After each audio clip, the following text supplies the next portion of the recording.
What's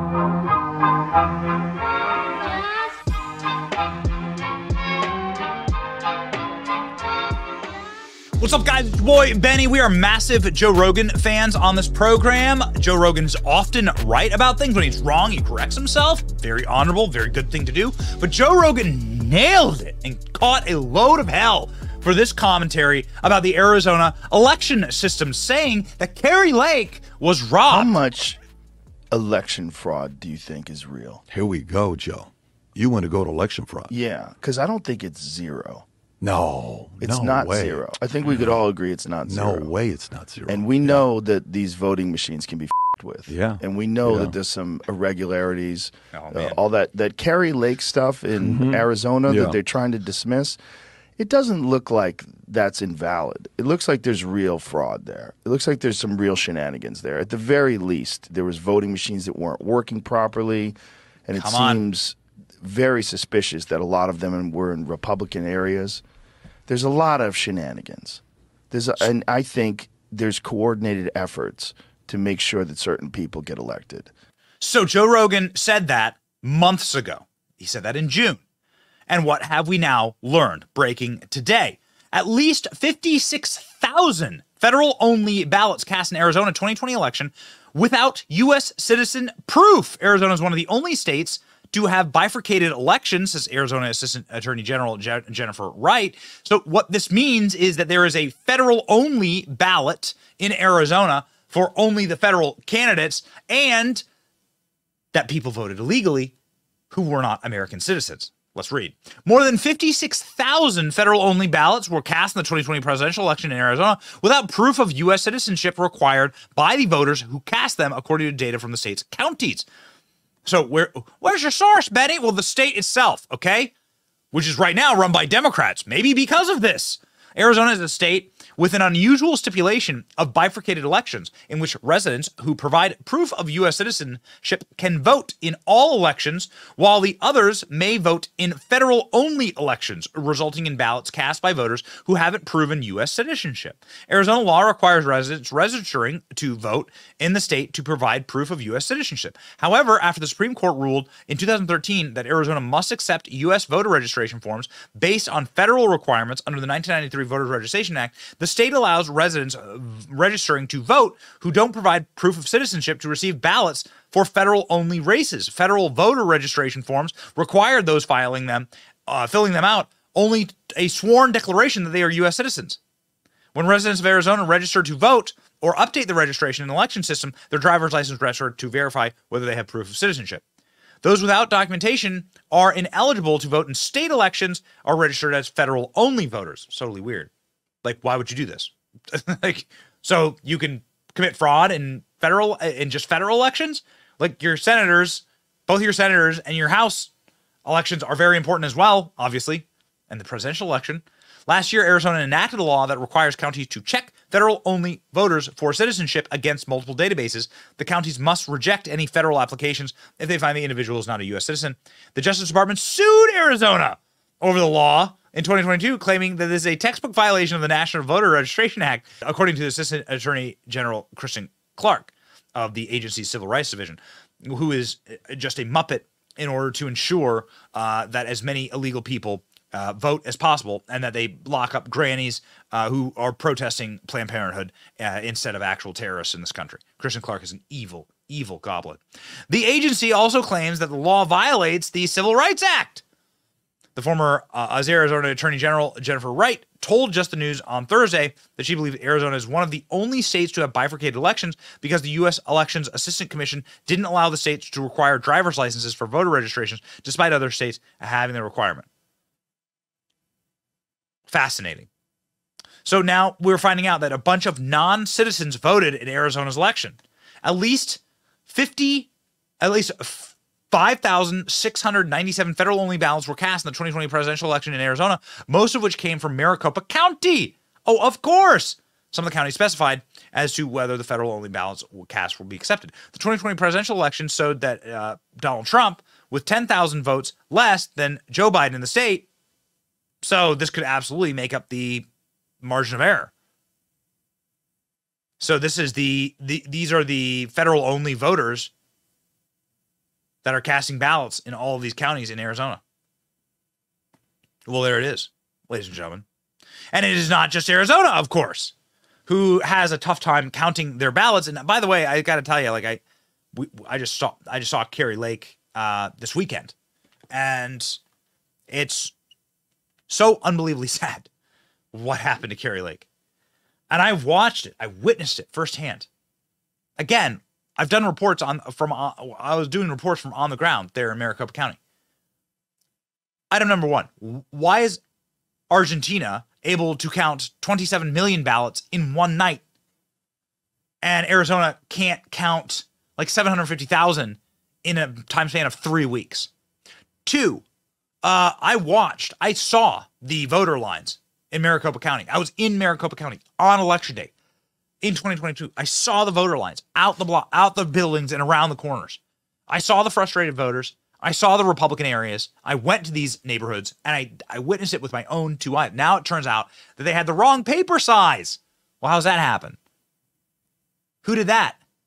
Who makes those decisions? This is why Kari Lake is suing. The Justice Department sues Arizona over voter citizenship law. The DOJ argues the requirement is textbook violation.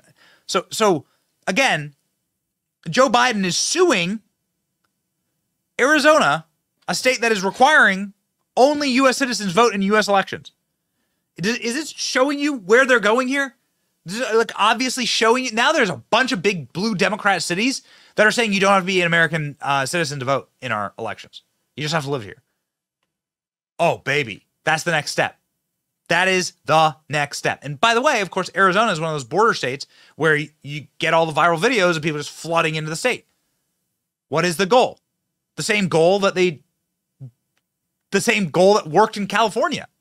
Flood the state with illegal criminal migrants, give those criminal migrants federal goodies in exchange for fealty to the Democrat Party forever, and a voting bloc that never moves. Therefore, disenfranchising Americans who were born here or who got naturalized legally. Ladies and gentlemen, that's called stealing votes. So the Biden administration is suing Arizona because they're requiring you be a U.S. citizenship. You can see here proof of citizenship requirements for voting. This is from the Secretary of State, ill-begotten Secretary of State website here. If you have an Arizona driver's license or non-operating identification card issued after October 1996, you will only need to list the license number on box 9 of the voter registration form. So, there you go. That's how it's done, ladies and gentlemen. That's how it's done. This is why it's so good that base judges around the country, and I say base, like these judges, for all I know, are Democrat, are just throwing out elections. In Louisiana, there was an election that a Democrat won by one vote, and the judge just tossed it out. Said, I have no way of figuring out who won this election.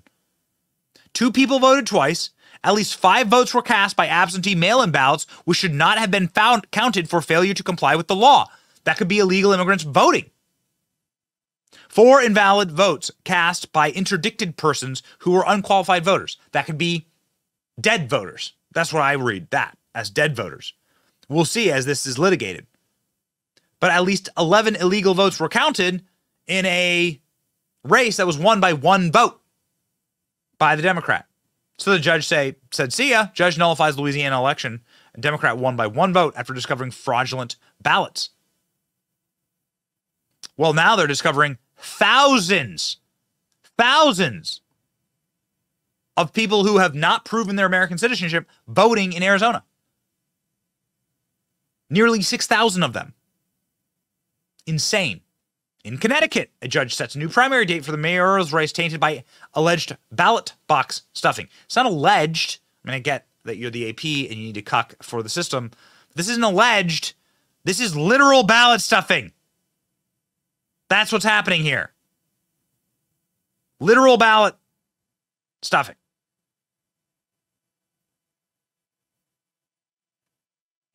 That's what's happening here. You are watching the Connecticut race be stolen. Why do I care about these things? Well, I care because it has ramifications for all of us when our election systems are broken. And our election systems are broken.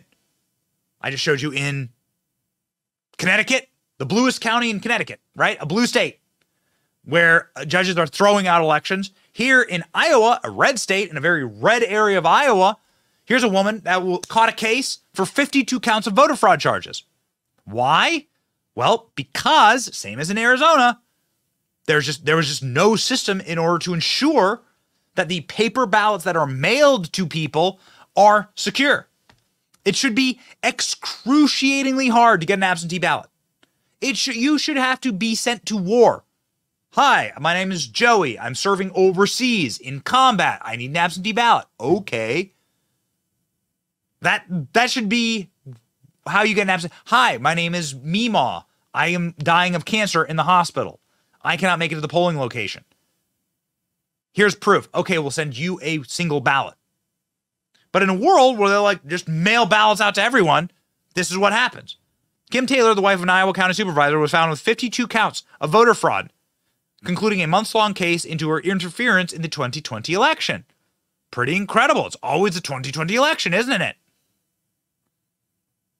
Over here. So we go from blue state to red state to blue state here in New Jersey. Paterson City Council president facing new charges in election fraud case as new details of conspiracy and alleged witness tampering are uncovered. What happened in Paterson? Well, the president of the Paterson City Council, a guy named Alex Mendez, removed the mail-in ballots from the mailboxes, opened them up. This is the candidate and his wife and his team opened up the mail, checked who you voted for, threw away the ballot if they didn't like who you voted for, wrote their name in on a fraudulent ballot, stuffed it, and sent it in. And this guy won. They did this thousands of times. So, what do you, leave it to me to say, hey, listen, we got to listen to Kamala Harris here. I know. Yeah, you heard that right. To audit, but also what they can do around best practices and best machinery. We are talking with them about the fact that it is probably best that you do not have your election system connected to the internet, because that will create greater vulnerabilities. And then look at where we are now in this year of our Lord 2018. We're talking about paper ballots, but that actually might be one of the smartest systems. Going back to, a day when we could have something tangible that we can hold on to, because Russia cannot hack a piece of paper like they can a computer system connected to the internet. Paper ballots given to you by a little granny that checks your driver's license. That's how you vote on one day, on voting day. How common sense is this? Obama-appointed judges are saying that these election machines need to be thrown out. Constitutional challenge to Georgia voting machines set for trial early next year. An Obama judge effectively saying, Amy Totenberg is her name, U.S. District Judge Amy Totenberg, issued a 135-page ruling on Friday in the long-running lawsuit filed by activists who want the state to ditch its electronic voting machines in favor for hand-marked, hand-counted ballots. Totenberg said there are material facts in dispute, and it must be decided at a trial, saying that it may actually interfere, electronic voting may interfere with your constitutional rights. Wow.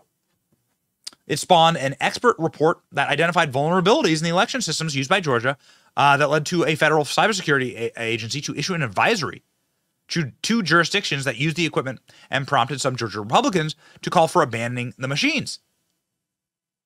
Goodness gracious, what time do we live in? Meanwhile, over in Pennsylvania, machines are switching votes. Voting machine trouble in Pennsylvania triggers alarm. Well, ladies and gentlemen, we got problems. What's happening here? Well, in 2019, in Northampton, in Pennsylvania, Swing County in Pennsylvania, a programming glitch caused the machines to undercount votes. This year, a programming glitch caused the machines to switch votes for voters. So you vote for the Democrat, you get a Republican vote. Or you vote for a Republican, you get the Democrat vote. Boy, can't see this ever being utilized for evil. This is just one of many, many, many issues with American electoral systems that need to be fixed. There need to be muscular lawsuits filed against certain systems and against certain practices that interfere with our constitutional rights to a free and fair, clean election. That's all we're asking for. We're not asking for anything that weighs a Republican or a Democrat one way or the other. I'm a Republican. I'm used to losing every election. But